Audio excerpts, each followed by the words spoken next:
Hello and welcome to Gravitas. I'm Rohit Gandhi. It's about an hour from now. America and the world looks forward to the first press conference of Donald Trump. His first since his election last November. By all accounts, he has so far broken every rule in the book with his unpredictable, his politically incorrect tweets that have outraged, alarmed and intrigued the world. He's, after all, president of the world's most powerful nation. He's also a New York businessman and a billionaire, whose election campaign, not very long ago, frustrated, angered, and divided a section of his countrymen, including women and minorities, just as much as it enthused and galvanized other Americans.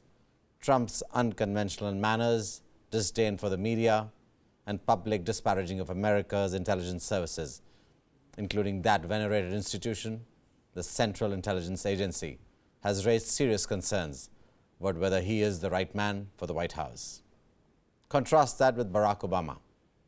In manners and speech, he's never been out of place, always guiding, seeking to inspire, to motivate his people, and while preserving space for America's diversity, its traditions and history. So even as we wait for Trump's media briefing, which will play out live on WION, let's look at Barack Obama's farewell address in Chicago this morning, maintaining the dignity of his high office while also chiding Trump without ever taking his name.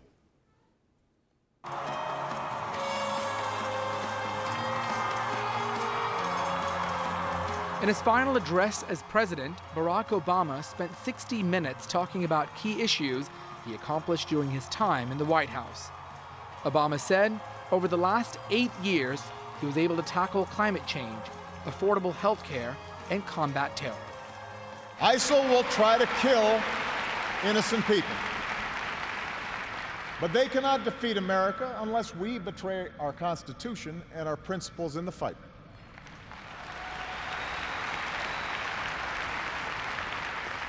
Rivals like Russia or China cannot match our influence around the world unless we give up what we stand for and turn ourselves into just another big country that bullies smaller neighbors. Obama brought the issue of race relations and equality in his address, where he drew an applause when he rejected discrimination against Muslim Americans. Obama said he would support a plan to improve affordable health coverage if it covers as many people at less cost. He urged people to fight for environmental issues, gay rights, economic equality, and the principles of democracy. Our Constitution is a remarkable, beautiful gift.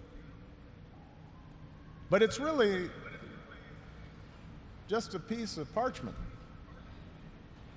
It has no power on its own. We, the people, give it power. We, the people, give it meaning with our participation and with the choices that we make and the alliances that we forge. Whether or not we stand up for our freedoms, whether or not we respect and enforce the rule of law, that's up to us. America's no fragile thing, but the gains of our long journey to freedom are not assured. In his own farewell address, George Washington wrote that self-government is the underpinning of our safety, prosperity, and liberty. But from different causes and from different quarters, much pains will be taken to weaken in your minds the conviction of this truth. Donald Trump will take office on the 20th of January. He's proposed to ban Muslims, build a wall along the Mexican border, stop a climate change deal, and repeal Obamacare.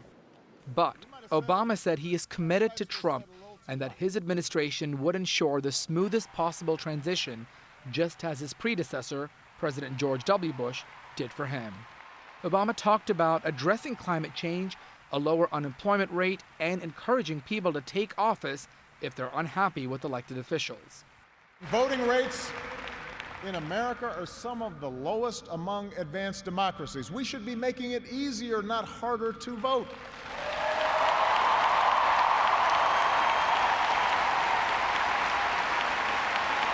when trust in our institutions is low, we should reduce the corrosive influence of money in our politics and insist on the principles of transparency and ethics in public service.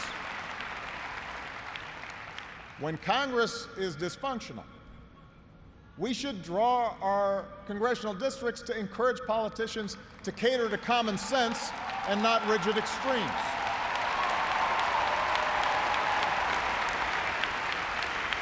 But remember, none of this happens on its own.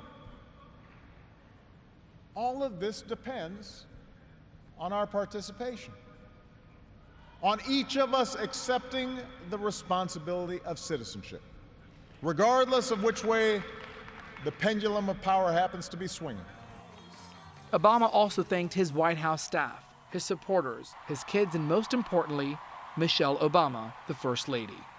You took on a role you didn't ask for, and you made it your own, with grace and with grit and with style and good humor.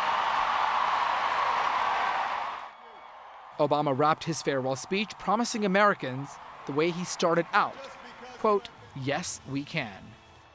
My fellow Americans, it has been the honor of my life to serve you. I won't stop. In fact, I will be right there with you as a citizen for all my remaining days. But for now, whether you are young or whether you're young at heart, I do have one final ask of you as your president. The same thing I asked when you took a chance on me 8 years ago. I'm asking you to believe, not in my ability to bring about change, but in yours.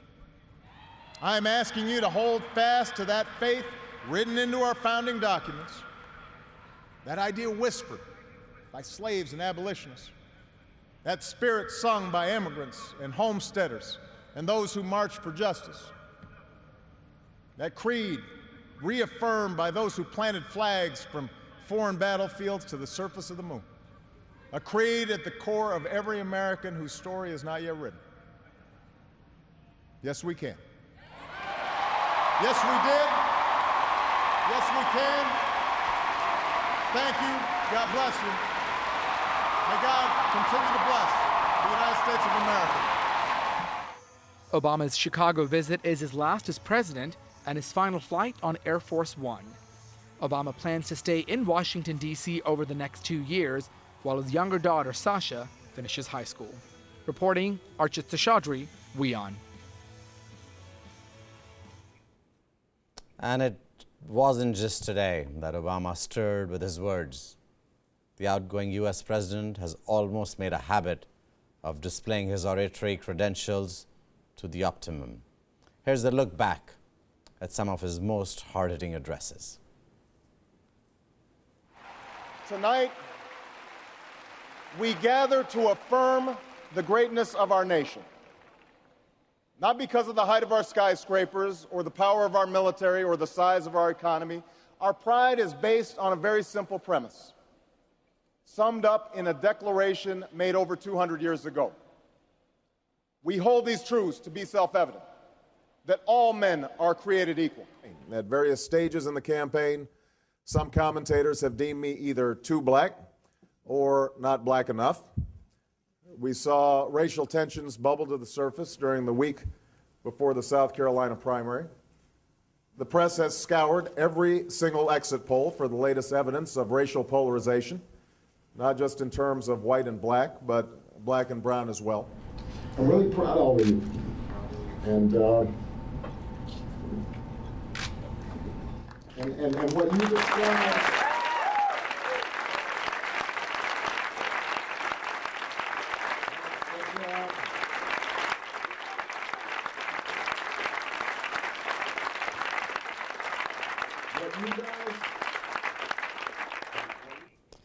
The focus is now shifting to the incoming president, Donald Trump. For now, we're going to take a quick break. When we return, we'll look at the Trump and that big revelation coming from Russia. Stay with us on Gravitas. Bye.